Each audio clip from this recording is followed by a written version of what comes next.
Hi everyone, I'm Lorelei Stewart, director here at UIC Gallery 400, the contemporary art gallery at the University of Illinois in Chicago. Here with my colleague William Estrada, assistant professor, of art education here at UIC and a fabulous artist himself. We are here to tour you through My Mother Mountain exhibition by Carolyn Castaño, an artist born, raised, and now based in Los Angeles. Carolyn is here with us on the Zoom and will be participating in the tour. If you have questions at any point, please sit them in the chat or just unmute yourself and ask, and we're ready to interact with you as we go. So, do you want to add anything, William, about yourself? Or? No, really excited to be here, and thank you all for tuning in. So My Mother Mountain is Carolyn's debut exhibition in Chicago, debut large-scale exhibition here in Gallery 400. The exhibition looks at the disappearance of glaciers in the tropical Andes of Colombia. Carolyn's family is from Colombia, and Carolyn spent quite a bit of time in her youth moving back and forth between Los Angeles and Colombia. And over the last 10, 15 years, Carolyn has been thinking very deeply about the landscape, heritage, and change in the Colombian environment. And maybe I'll now let Carolyn say a little bit more about the show as Denis lets us see images of the paintings. Okay. Hi, everyone.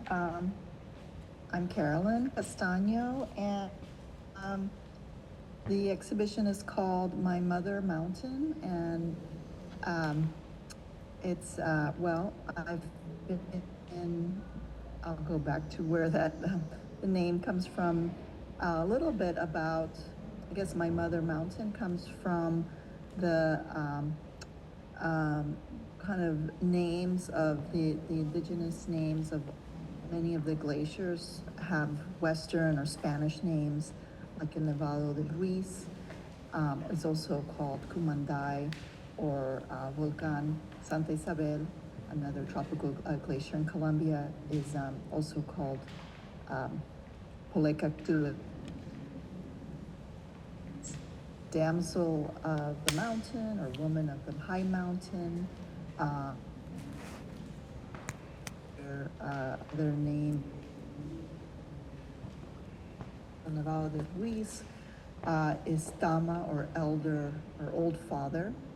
And so thinking a lot about kind of this living in relationship with the environment, with these beings of the mountains, and how in the West we really think about the mountains, the river, as like resources to take, to exploit. And I guess just I've been inspired by this notion of the mountains and the rivers being actually like relatives or elders, and how we would take care of an elder, right, and with respect or honor, and also thinking about recent legislation in different parts of the world giving rivers and right.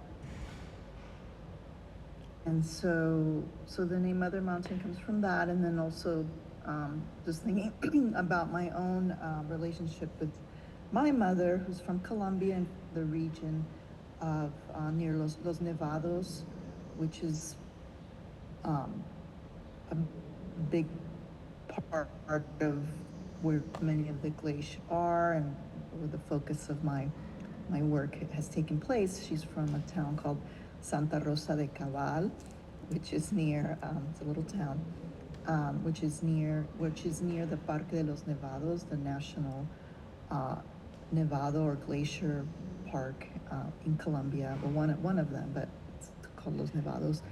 And so I grew up living in Colombia and traveling to Colombia, and going to the town where she was from, and seeing the kind of snow peaks in the distance, and relatives, pointing them out to me.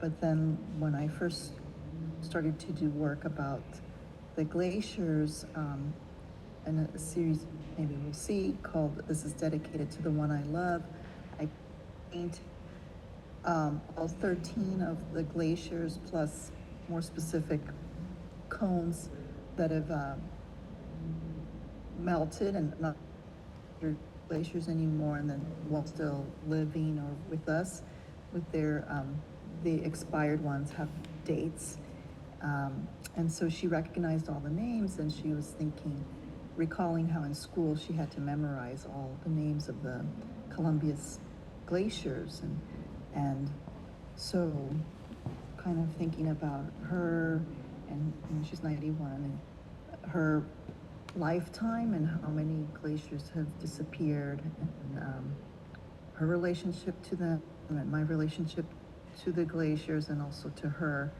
and so how we're all in a symbiosis. So yeah.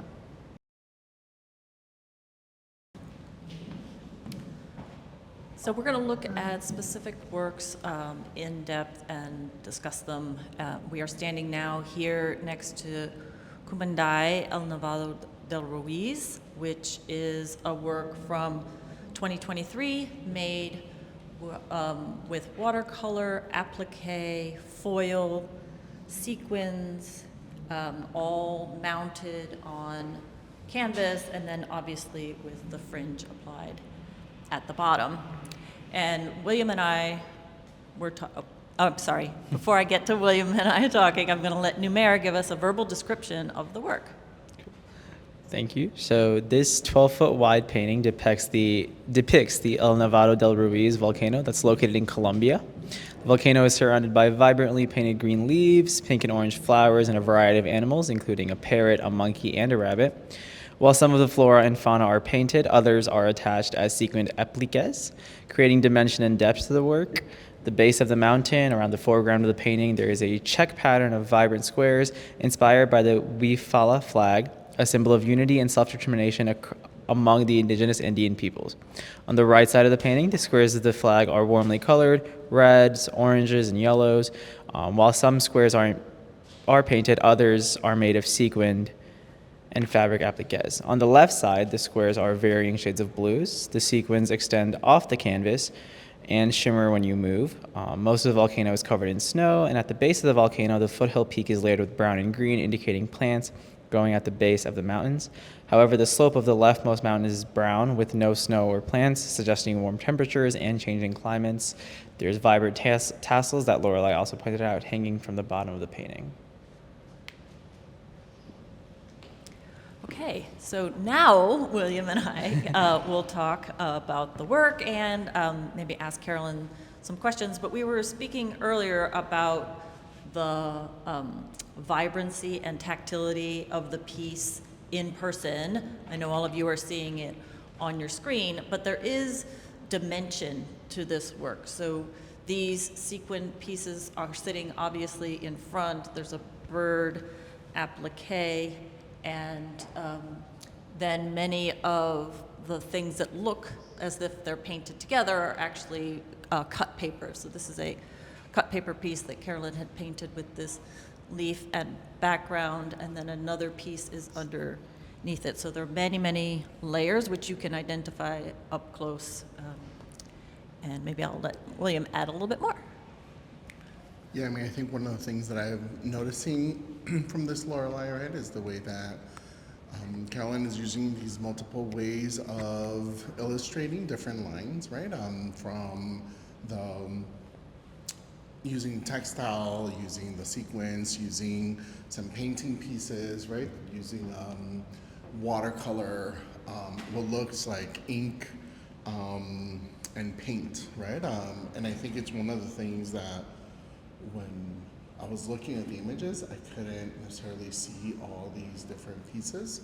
And also even like how some of the material is ripped and some of it is cut out, or it looks like it's cut out. Yeah, the multi-layers to this, not only from the materials that are being used, but also the tactile notions of what is being layered. Like it wants a lot of these pieces. Like I really want to touch it. I want to feel it, and I feel like like a little kid, right? Like wanting to touch the work to see what it does. But also the colors, the way that the colors are playing with each other and playing with each other as they're next to one another, and the ways that the lines are interacting with some of these colors here, and playfulness with appliqué. It's quite interesting. And there are these wonderful kind of trompe l'oeil moments where this is a piece of fabric that has butterflies on it that are then on some sort of plants, whether those are flowers next to an appliqué flower, next to a obviously painted flat flower. And so these different modes of depiction and different types of material are super interesting to think about. This kind of maybe even more straightforward kind of depiction of a flower, and then these other modes that they're in is really wonderful. Wonder if maybe we have some questions we can ask Carolyn to talk about on this painting. And one of the notable things I was thinking about is these gold leaf, I don't know if we call them ruptures or lines in the painting. And I know obviously Carolyn, you use gold a lot in the work, but these are distinctive and they show up elsewhere in other works. But can you say a bit about that? Sure. I guess, I've started using gold, it's actually gold foil in a lot of my paintings. One part is a lot of the textiles and the appliques and the gold foil are really an influence of my early, my upbringing. My dad had a kind of a family print shop that serviced the Latino community in LA's MacArthur Park area. These were the materials of his shop, of printing, T-shirts and flyers, and he was always making something and taking me to the suppliers, right, that would supply, screen printing ink and regular printing offset ink and appliques and gold and the foils. And so I started using the foil in my work and thinking specifically about the culture, the inheritance of gold in Colombian identity and a Colombian culture, but also as a resource that's exploited and mined. It's like on one hand, cherished and very symbolic of this kind of symbolic of our identity in a way, but it's also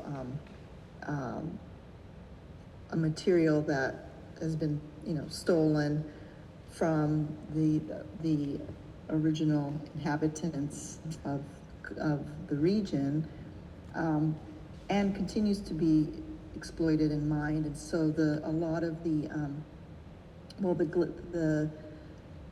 glaciers are part of a whole ecosystem of volcanoes and páramos, which are these kind of wetland, like desert wetland areas that are very rich in minerals and in gold. And so I thought of these like fissures in the sky or the landscape almost being like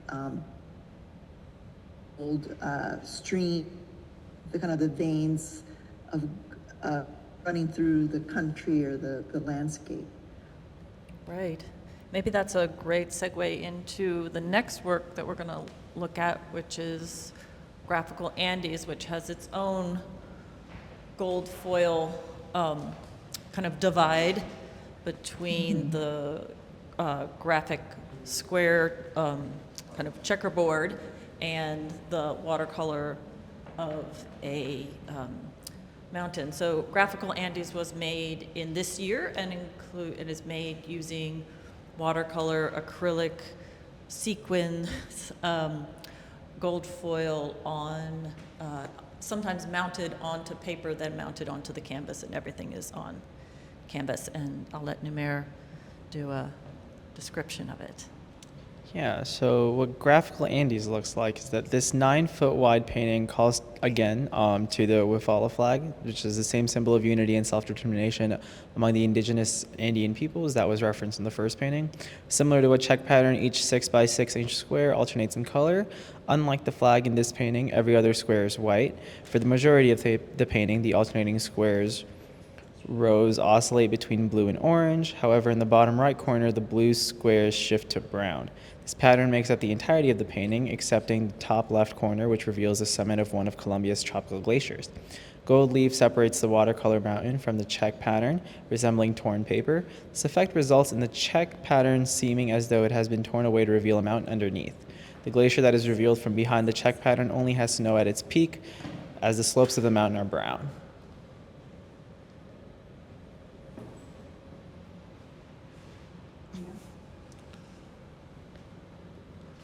Yeah, one of the things that I was noticing as I was listening to the description and speaking to Lorelei about this is how some of the patterns that you see within the squares are also reminiscent of like topographical maps. Thinking about some of the rivers and thinking some of the landscape that we see in this, right? And thinking about the relationship of the colors, the land, the flags, the symbolism that are represented within this particular piece. And the way that somehow is also separating us from the landscape that is the mountain. But it allows us to just peek at it enough to notice what it is by separating us from it as well. You know, and how some of these colors are also represented from the watercolors that we see and are mimicked in some of the squares that are repeated within the piece itself. But I was really curious, you know, and thinking about these particular sequin pieces, Carolyn, and seeing what it is that, where they came from, where you were sourcing some of these materials. I know, you know, the relationship with your dad and, you know, owning the textile store that provided a lot of these or influenced a lot of this, right, in the use of your work. But curious about the relationship of the sequence and the materials that you're using and how you're making decisions of what it is that you use within these particular pieces. Yeah, with this piece, and I was really, thinking about, I think a lot of my work is a kind of a combination or I don't know if conflation is the right vibe for what my approach is, but a little bit of a hybridization of different sources and interests and inspirations. So like the painting is, and the checkered pattern is inspired by the Wifala flag, but also looking at a lot of the graphical, like, graphs, right? Graphing the glaciers and the glacier melt, the climate change, the climate conference, right? And looking at, a lot of the, like the climate, in Nevada, Bruce painting, it was made like right after like one of the climate conferences, and that I noticed the scale was like blues to hot, orange and red, right, indicating getting hotter, climate change. And so a lot of the graphs showing the painting part in this painting of the mountain peak is from documentation of Volcan Santa Isabel, which is has already lost one of its peaks, the Conejeras peak, and it's predicted to cease being a glacier in the next 10 years. I mean, I feel like it might be next year, really, or the next couple of years. So that's the graphs showing Santa Isabel are show like the blue group is more, well, the blue is like more ice, right? And then it gets, goes down to less blue, right? And so my own kind of version of that is like the blue kind of receding to the orange and brown. And so the gold foil, we talked about that, and then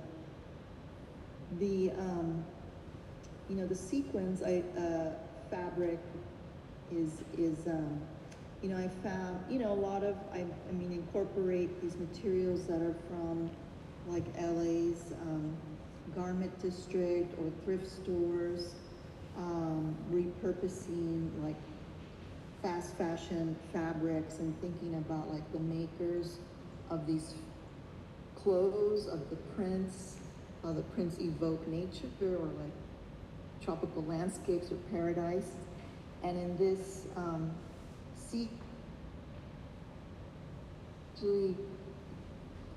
all together have print or like landscape pattern in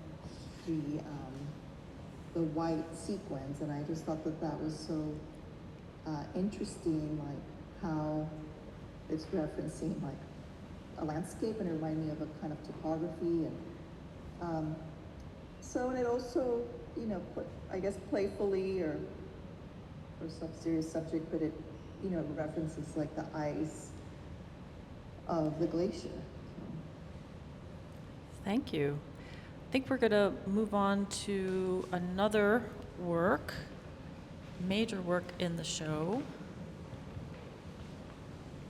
Hi. We have some visitors checking out the exhibition as we're doing the tour. So this work was also made in 2023. It's Chundua, Sierra Nevada del Santa Marta, and it's made with many of the same materials that Carolyn has been working with, that we've been discussing, watercolor, acrylic, appliqué, and appliqué mounted on many things. Oh, and there's fabrics in here as well, and mounted on watercolor paper, then mounted on canvas, again with a beautiful multicolored fringe at the bottom. And I will turn it over to Numair, who will give us a verbal description. Thank you.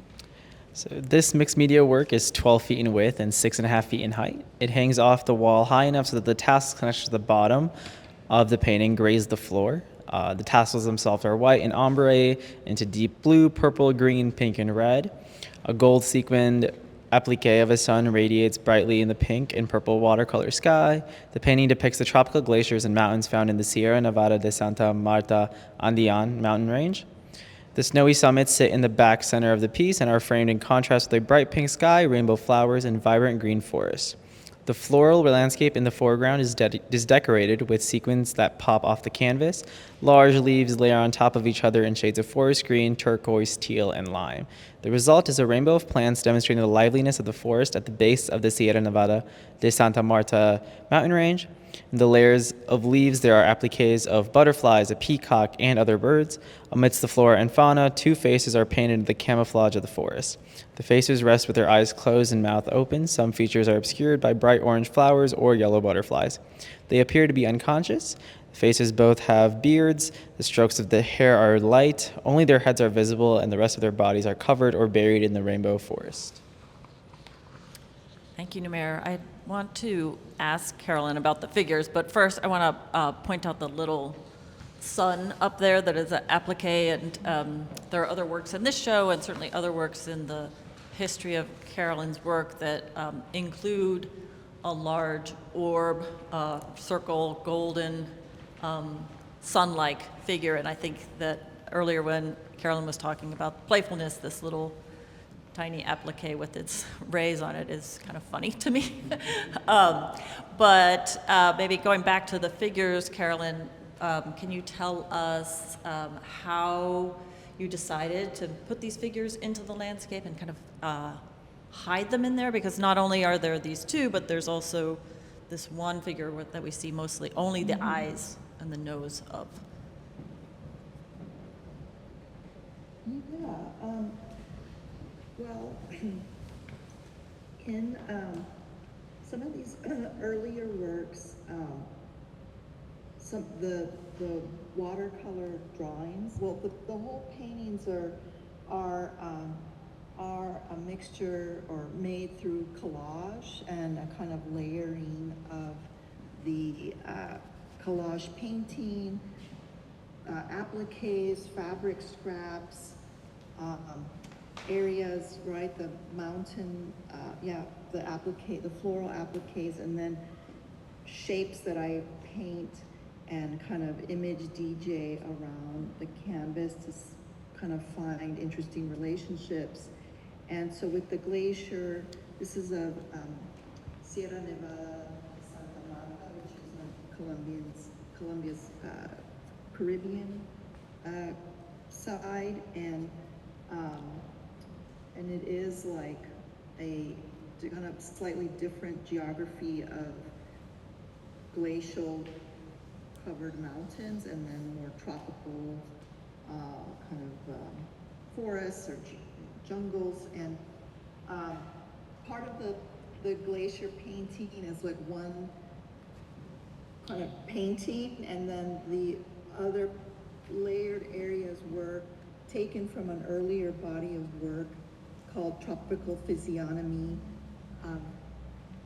Physiognomy of the tropical vegetation of the Magdalena River Valley, and after Albert Berg, who was a English artist inspired by Alexander von Humboldt, who was a Prussian botanical scientist, explorer who traveled throughout the Americas and traveled throughout Colombia making measurements and collecting specimens and flora and fauna. And anyway, this early body of Albert Berg's version was very, part of the Romantic era of paintings of the landscape and of the Americas.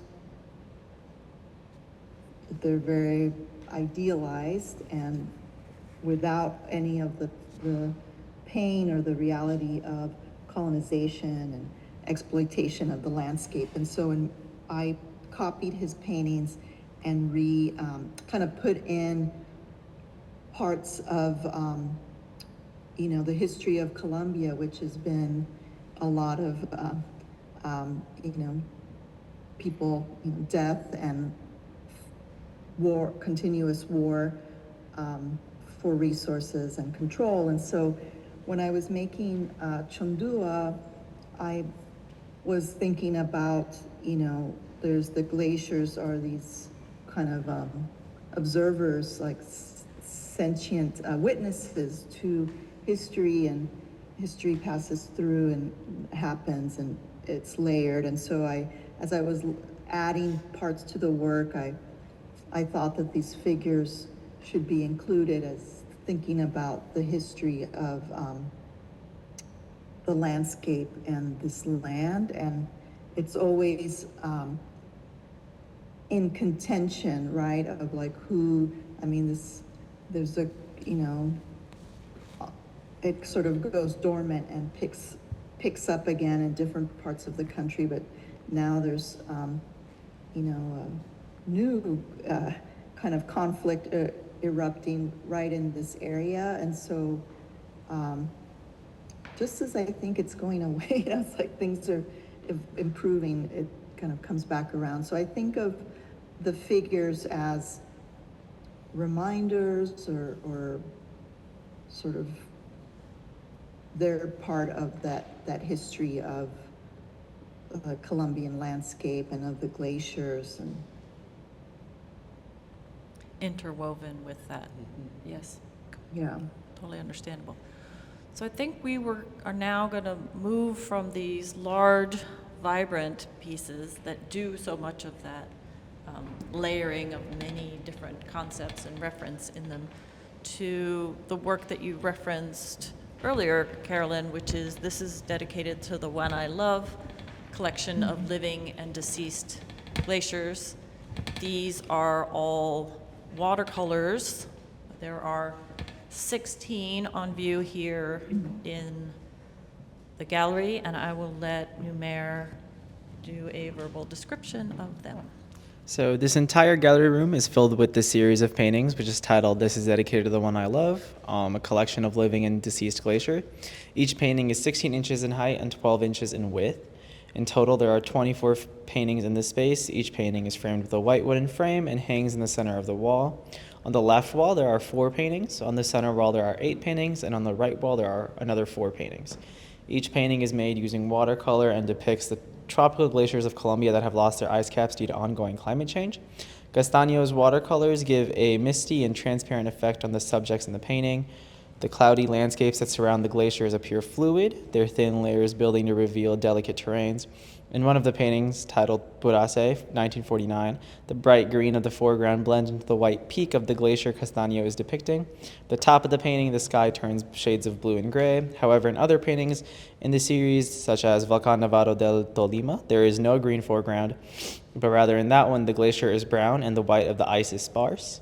Throughout the series, Castaño depicts climate change as the glacial illustrations fluctuate in their landscapes. Some paintings depict glaciers covered in white snow and ice, while other paintings portray rocky or floral landscapes. Thank you, Numair. So what Denis has been showing you on camera is the sequence of the works, which are actually organized by date order. So on the far left of one of the side walls is Volcán del Sotaro from 1948, and then the works progress from 48 to 50 to between 50 and 1960 to 1960. So many clustered together, as William and I were talking about earlier, and then in 85, Volcán Cumbal, and this year, El Cerro de la Plaza El Cucuyo Cucuan. I'm sorry, Carolyn, you can help me with this. This is a glacier that disappeared this year. It disappeared in March. I think it was confirmed in May that it was absolutely, definitely extinct. So Carolyn painted this in 2026. We can see very clearly, though there are connections to the style of parts of the watercolors in Carolyn's large paintings, here the works are much more muted, smaller scale. And as I was telling Carolyn when we were here at the opening together, the kind of feel of the room is very quiet and a little bit weighty, which I think connects to some of the ideas that Carolyn has been sharing about this work being commemoration and thinking about, a practice of mourning the glaciers that have gone and thinking in anticipation of mourning those that will disappear. So big shift in the gallery, but still very impactful. And I know, William, you and I were talking about the kind of impact of seeing these images, and I'll let you share. Yeah, I think one of the biggest things that I took away from walking into the space was that sequence, right, of documentation of these spaces that no longer exist. And the clustering, right, of how there's these glaciers that are disappearing very rapidly. And I was sharing a story with Lorelei, right, of visiting a glacier here at National Glacier National Park and learning of the domino effect of once something starts, the glacier starts melting, how fast it actually moves. But the biggest impact, right, was realizing that El Cerro de la Plaza, El Cucurubusan happened this year, and the anticipation, right, of these other pieces that are kind of in waiting, anticipation of what will happen and when they will happen. And thinking of this remembrance of mourning, but also this warning, right, that comes of like, what are we doing? How are we documenting? How are we remembering these spaces? And what are going to be the long-term effects, right, of the not only of the region, but also like these water sources when they're no longer there. And thinking through, right, like what is our responsibility to these spaces and caring for them, but also sharing, right, the stories of, these spaces along with other spaces that we're familiar with. Thank you, William. As we're looking at them and the two of us are speaking about it, it made me think about the process of making Carolyn and knowing how you've thought about the work and then the work being on view. I do wonder, in the time that you spent to make them, what was that like? What were you thinking? How were you feeling? Are there certain kinds of conditions under which you make these? Just curious. Yeah, well, these come, primarily from, found imagery in books and online, kind of researching. I got interested in this work, kind of totally not thinking about the glaciers, but thinking about the Nevado del Ruiz, which, many of the glaciers are also, they're volcanoes. And so many are active, and Nevado del Ruiz is active. And in 1985, there was a big volcanic eruption that decimated the town of Armero, which is when I was a kid, and I was thinking about that event and stories related to the survivors and who didn't survive, and then I just fell down this rabbit hole of the glaciers and connecting them to my experience in my mom's hometown, and so I started to research the pictures and kind of learn more about them, and visited it. I'm a stalker of the Colombian Geological Institute, online, and looking at the graphs and the kind of looking at all of the pictures of the glaciers. And so I found myself kind of falling in love in a way with the glaciers and wanting to paint them. And so I started to paint a few just like portraits of them, and kind of as a way, like in between the larger paintings, which are very time consuming and laborious and take a lot of time to kind of think about and play with imagery, and can be a little, like painful in a different, like artistic process way.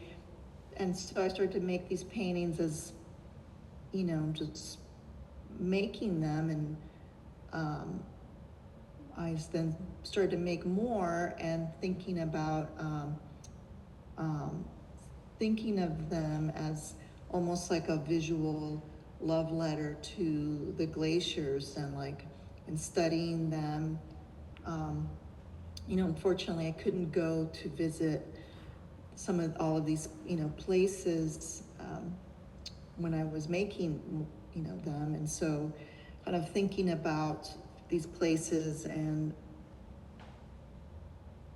recalling, kind of when I visited the region by Nevado del Ruiz, and some are in other regions which I haven't been to, but thinking about the landscape and kind of feeling a kind of, I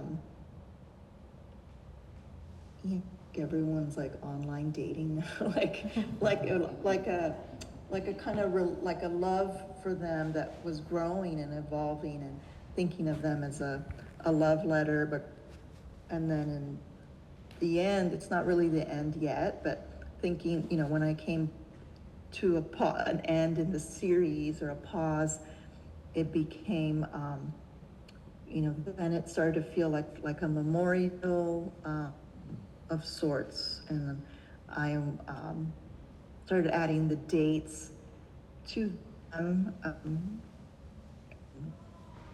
Now with the show at Gallery 400, as new glaciers have become extinct, I realized that, oh, the series actually keeps going because it has to be updated, and there's 13 glaciers in Colombia, 7 that are extinct and 6 that are left. But my series goes beyond that because I've included specific kind of peaks that are part of a, you know, volcano kind of arrangement or area. And so I've named particular one kind of peaks that have ceased. And so many of the ones like this Paramillo del Cisne, 1960 was, Paramillo is the name that the Nevado becomes a Paramillo. And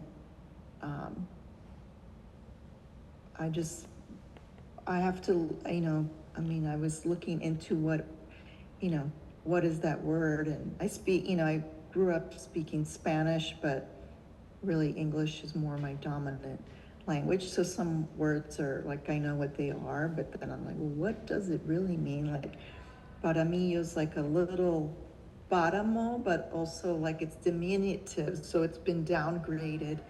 I have to look into it more, but and my mom is from Santa Rosa, where the Paramillo de Santa Rosa is, and so yeah. Thank you. Well, maybe we will move to our last room now, in which we can look at some more watercolors in a different style and with different subjects related.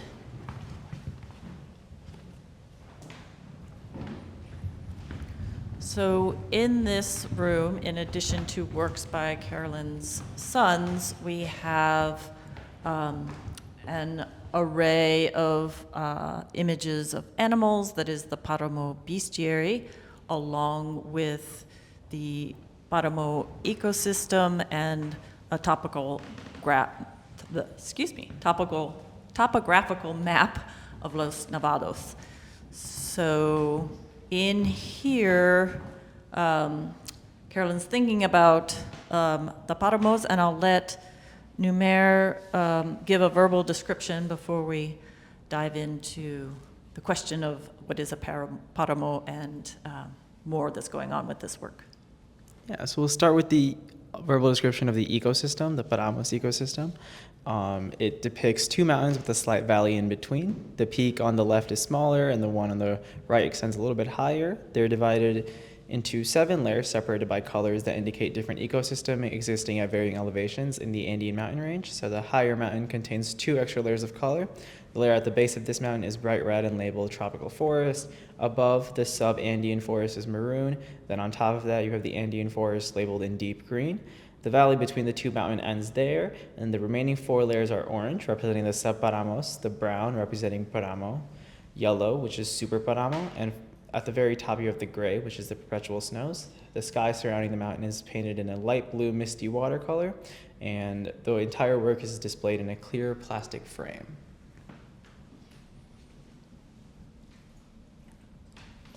And then we're going to go over to the Paramo Bestiary series, which is a series of watercolor paintings depicting animals affected by climate change living in the tropical alpine tundra called the Paramos. The paintings are arranged as a gallery-style collection on the wall. One of these paintings depicts an ocelot looking directly at the viewer with orange eyes, and another painting, a gray-breasted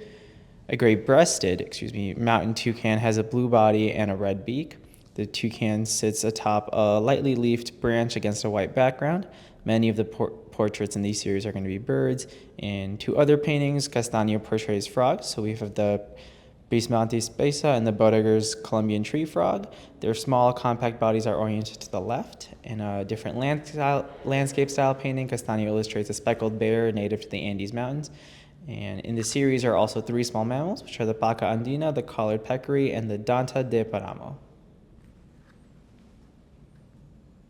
And in the center is the topographical map, which has areas of the topography, which include lakes, Laguna Verde Encantada, then there's Nevado del Santa Isabel, Lagunas Altas del Otún, and El Nevado del Ruiz. So we're seeing the aerial view of the top of the mountain, the glacier, the Paramillo, and the small lakes at lower elevations. So you spoke earlier, Carolyn, about Alexander von Humboldt, and I think some of this work relates to him, but I also wanted to bring up the fact that you last year were awarded a Guggenheim Fellowship to travel to Colombia to do research for this project. So maybe you could talk a little bit about the research that you have done in Colombia and the ways in which you're thinking back to Humboldt, but also diverging from him. I mean, this has happened in the larger works already, but here you're referencing his style of depiction in the elevation map. Yeah,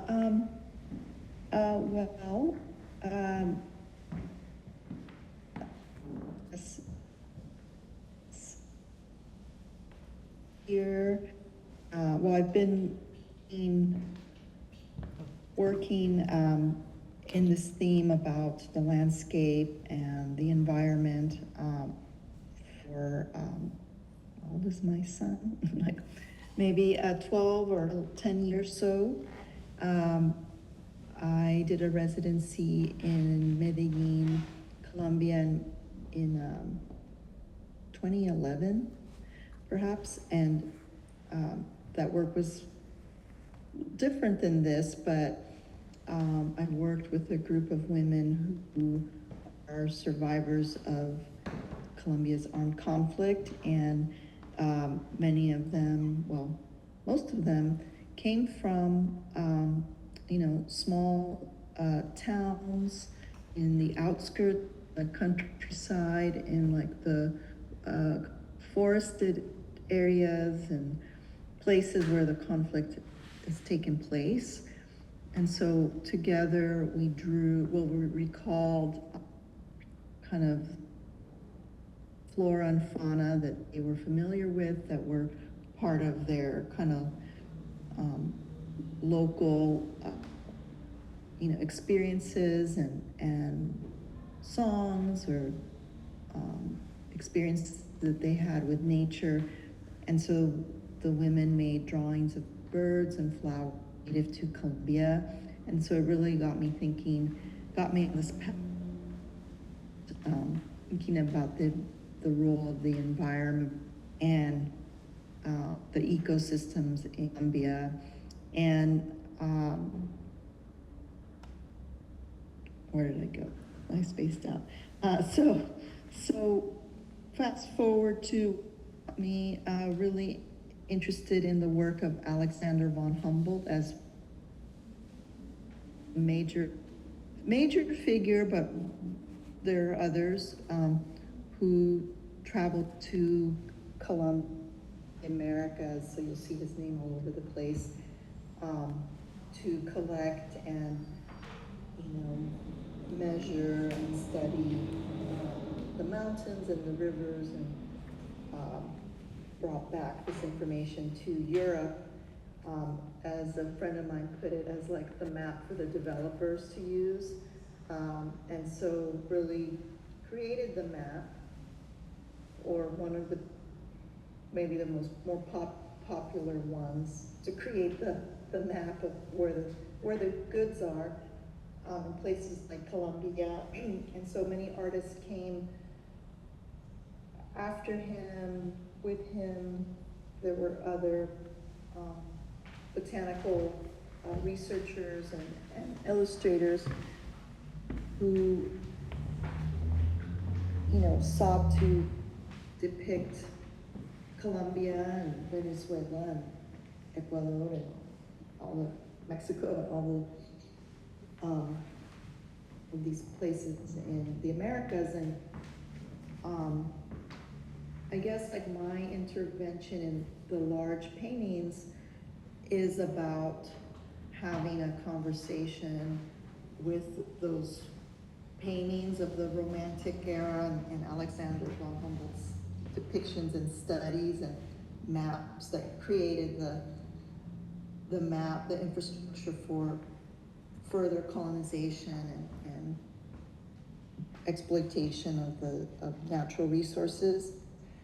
I see them as being in conversation, but in an oppositional way, and the use of fabrics and colors and textiles, and the fringe is maybe the materials that I grew up with, that come from immigrant communities in LA, but also that come from vernacular kind of language, artistic production in Colombia, like the color of the buses, well, the way they used to be painted, or they are in some parts of Colombia still, but very colorful, maybe tacky. The Pico sound system, which are these like brightly colored speakers that are used in, that are produced by artists, artisans and people in like the Cartagena, the Caribbean side. And so the Páramo bestiary is, kind of creating a portrait of the ecosystems and the animals that form part of this region, right? And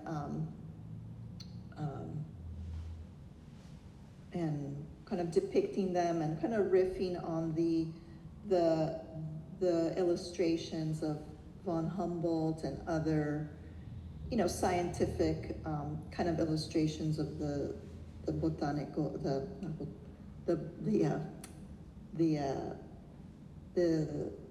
region. But what I was going to say was also Manuel Maria Paz, who was a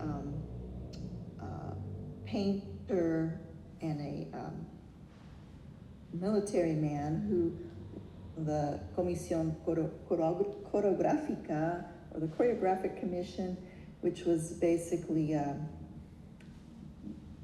mission by the Colombian, early Colombian government or nation to record all areas of the nation, from the mountains to folk of town life, or like who were, Colombia has different and regional sort of traditions, and so the Comisión had, like Manuel Maria Paz made paintings recording, all village life in different parts of Colombia, and also the glaciers, like 150 years ago, 200 years ago, and so, not quite 200 years, but almost 150 or plus years ago. And so I think the work is in conversation with those and maybe thinking about how has the landscape changed or evolved since those times. And so in 2025, I was very fortunate to get a Guggenheim Fellowship to kind of, well, for my work and to develop this work more. And so I traveled to Bogota, to the capital of Colombia, and did research at really like, well, part of the research was really looking at the artwork and the material recording this early period in Colombia, the depiction of the landscape. Also, I visited the Instituto von Humboldt, which is named after Alexander von Humboldt, but whose mission to record and preserve and create, educate, right, the public about the ecosystem in Colombia. And they got to see their vivarium and their bird specimens in Colombia, which is a little conflicting, but because it's another conversation. But so really just kind of diving into material, just really diving into all of the material. There's like more layer to it, and I have, plans to return to, it's a continuous project, so returning back and visiting my mom's, to the town I grew up, and go to visit some of these glacier areas again. And I have a trip planned to Santa Marta,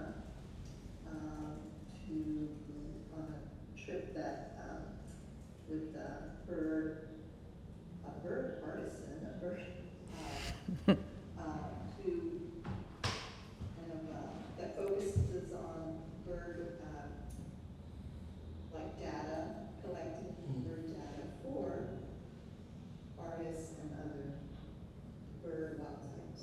So, Fantastic. So much more to come. And of course, this is just a small portion of the animals that live in the Paramos, which are such a delicate and unique ecological site, threatened by the disappearance of the glaciers. Thank you so much, Carolyn, for sharing your work. Thank you, William, for being here with us on this journey. Yeah, thank you so much, Carolyn, for these beautiful representations and documentation, right, of the ecological pieces that our Colombia is experiencing. And we look forward to seeing more of the research that you're doing when you go back. Yes. Thank you very much. Bye. Bye.